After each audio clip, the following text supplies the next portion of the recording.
आयुर्वेदामध्ये सत्वयुक्त आहार हा खायला सांगितलेला आहे.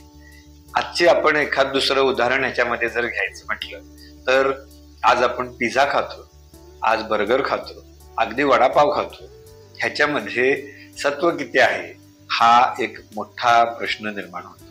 अगदी सँडविच जरी खायचं झालं तरी ह्याच्यामध्ये सत्वयुक्त आहार आहे का, तर प्रत्यक्षात नाही असं उत्तर येईल बऱ्याच वेळेला. मग अशा वेळेला काय करता येईल, तर त्याच्यामध्ये काही आपल्याला छोटे मोठे बदल करून आजच्या आधुनिक जीवनशैलीला ते मॅच करता येतील का, असा छोटासा एक विचार मनात पटकन येतो. उदाहरणार्थ की आज जर सत्वयुक्त आहार खायचा आहे, आपण सांगतो की ड्रायफ्रुट्स खायला हरकत नाही, की सगळी ड्रायफ्रुट्स ही शरीराला चांगली आहेत.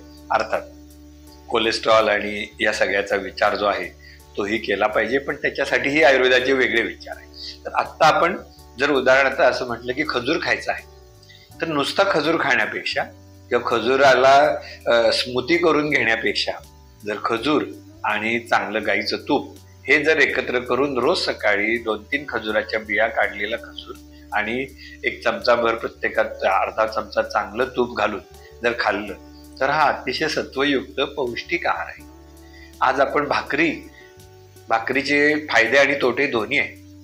मग काय करता येईल, तर ज्वारी, नाचणी, तांदळाचं पीठ, उडदाचं पीठ ह्याचं जर योग्य प्रमाणात मिश्रण केलं, साधारणपणे 3 भाग ज्वारी, 1 भाग नाचणी आणि एक अर्धा भाग तांदळाचं पीठ आणि त्याच्यामध्येच थोडंसं उडदाच्या डाळीचं पीठ, ह्या पद्धतीचं जर मिक्सर केलं किंवा काही प्रमाणात त्याच्यात बाजरीची सुद्धा पीठ त्याच्यामध्ये घातलं, तर ही जी मिश्र भाकरी होती त्याचा पचायला अतिशय हलकी, अतिशय सात्विक आणि त्याचबरोबर आज आपल्याला ब्लड प्रेशर, डायबिटीज ह्यासारख्या लिपिड प्रोफाईल ह्याची जी सगळी भीती वाटते ह्याच्यामध्ये मग ती खायला हे होत. पुरावे आहेत ह्याचे की ग्लायसेमिक इंडेक्स मेंटेन करण्यासाठी मिश्र तृणधान्यांची केलेली भाकरी ही अतिशय उपयोगी पडू शकते. अर्थात त्याला तुम्ही गाईचं तूप लावू शकता की ज्याच्यामुळे ते अजूनही पचायला अजूनही